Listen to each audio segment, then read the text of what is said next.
Hello there. This is Steve Barnes, again with Life Writing Live. And I'm just going to continue the story that I was telling yesterday. As you may recall, my first marriage went the way of the dodo, and I ended up completely alone in Vancouver, Washington. I had the opportunity to begin my dating life over again, and actually had a chance to date a lady who I had been extremely attracted to for years. I mean, she was, in terms of what I'm attracted to, she was just about perfect. And let's just say things didn't go well. The nicer I was, the further she seemed to back away. And I could not wrap my mind around what was happening. It's as if everything I thought I knew about relationships was wrong. So, from time to time in life, you get an opportunity. And if you grab that opportunity, you've got it. If you don't grab it, it's gone. I'm just going to say that I then had one of the 4 or 5, I think, best ideas I've ever had in my life. What happened is I was at a convention in Boston, and I decided to try something different. I decided to ask myself the question, what if everything I thought I knew about relationships was wrong? I mean, a lot of what I thought I knew about relationships came from what people said they wanted, what men said they wanted, what women said they wanted. And I thought to myself, what if there's a level, what if there's a layer of obfuscation, a layer of politically correct, whether it's to the right or the left, doesn't matter, something other than the truth about what men and women want. What if I'd fallen into that, gone to sleep, and now that I was actually trying to find a relationship again, I was simply using the wrong tools for the job. So I tried something different. I said, let me pretend that I'm an anthropologist from Mars. I don't know anything about men and women. Let me just sit in the lobby of this hotel, and I'm going to watch people as they walk through and see if there's anything that I see that is unusual, that is different. And I sat there for about 4 hours just observing men and women and couples, people individually and people who were paired, walking through that lobby. And about 3 hours in, I noticed something. And it shocked me because it was so unlike anything that I had ever been told was true. And I spent about another hour observing, trying to mismatch, trying to prove that it was wrong. And I couldn't mismatch it. The observation was this: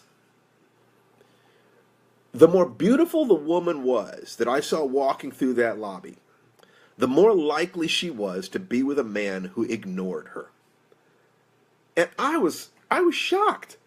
And because I couldn't mismatch it, my next thought was, is this something dysfunctional? All those thoughts went through my mind. Maybe she's sick. Maybe they're unhealthy. Maybe the pursuit of beauty leads to emotional dysfunction. All that stuff, once again, that is kind of politically correct. But then I thought, what if that's not the case? What if it is not a matter of something dysfunctional? What if I'm seeing something that's actually healthy here? What would that thing be? I mean, the dysfunctional aspect of it was obvious, but what if it was functional? What if there was something survival-oriented in this? And I decided to take the position that a lot of beauty is the result of artistic temperament, self-respect, discipline. I mean, yeah, sure, there's some genetics in there, absolutely. But a lot of it is being able to paint on a three-dimensional canvas, knowing what clothes to wear and knowing how to discipline yourself in order to present the best body to the world. I mean, I worked on Baywatch, and the women on Baywatch, people would talk about how they were, naturally beautiful or naturally sexy. And I knew in every single case that these women exerted tremendous discipline on themselves. They, everything that they eat, everything that they did, their exercise, their makeup, everything, discipline. So what if I said, this is a kind of power? These women are in control of themselves. If that is true, what kind of a model in the animal kingdom might I look at? And I said, what about a lioness? They're like lions. They're like lioness. And the question is, well, what does a lioness want? A lioness wants a lion. It's not that difficult. Now, herbivores have their eyes set on the side of their heads, kind of, looking for predators. But predators have their eyes in front, looking for herbivores. So if she's a lioness in the full of her power, and she's with a lion in the full of his power, if his attention is on her at that moment, he's stalking her, or he's an herbivore afraid of her. But when they're in public, they are a hunting pair. Both of them, eyes set forward. Where are we going? What are we doing? We're on the hunt. It made sense to me. It made sense in a way that nothing I'd ever heard before made sense. Now, I'm sure that when they were in private, she got all the attention from him that she wanted. But in public, they are a hunting pair. And that led me back to that question, a lioness wants a lion. A lion wants a lioness. There has to be a balance between what we are and what we get. In life and relationships, we don't get what we want. We get who we are. The good news is that we're capable of changing, growing, healing. Once I started, and I evolved some very specific strategies to test this and to utilize it. And I found that some of those strategies began to resemble pickup artist stuff. The pickup artist stuff, and there is a feminine equivalent of that, which is the male version of that basically is to hit the triggers that make a woman want to have sex. The female version of that is to hit the triggers that make a man want to pair bond. So there is dishonesty on both sides. And the dishonesty is based largely on pretending to be healthier, more self-confident, happier than you really are, in order to elicit these responses from people. So they think that you're something different from what you are by using all these different strategies. And I thought, what if that's crap? What if the real answer is to actually be healthier?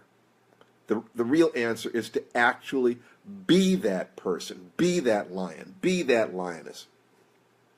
If that's your avatar, a lion, a lioness, your avatar might be, an eagle, it might be a dolphin, I don't know. But whatever it is that you desire, you need to be the thing that could mate with that, the person that could mate with that, the thing that would gladden the heart of the partner that would gladden your heart. I mean, it's once again, it's not that difficult. It's just, I think, hard for people to look directly at because we're afraid that we're not enough. But I ask you, and this is today's question, what if you are enough? What if you've always been enough? What if the illusion is that you're not good enough and you've allowed yourself to stay in that illusion rather than growing and changing and embracing how wonderful you are and how beautiful you are and how powerful you are? What if you've lived in that illusion and it's time to wake up? That's the question for today. Now, when we created the Soulmate Process, it was specifically to address this. And if you would like a free copy of the 10 rules of finding your soulmate, just go to www.soulmateprocess.com and get a copy. Once again, if you enjoy these little talks, especially if you enjoyed this one, be sure not just to like it, but to share it. It is by the shares. We look at the shares, and that tells us whether or not you want more of this type of talk. So, this is Stephen Barnes, Life Writing Live, saying, February is the month of Valentine's. It is time to think about the fact that we would like a partner to move through life with, someone to share our hopes and dreams with. I found my partner, and I've been really blessed with the women that I've had in my life who've taught me so much and shared so much with me. And I would like that kind of success for each and every one of you, to find someone to walk that path with. So, soulmateprocess.com. Be sure to share. And this is Stephen Barnes for Life Writing Live saying, talk to you tomorrow. Bye-bye.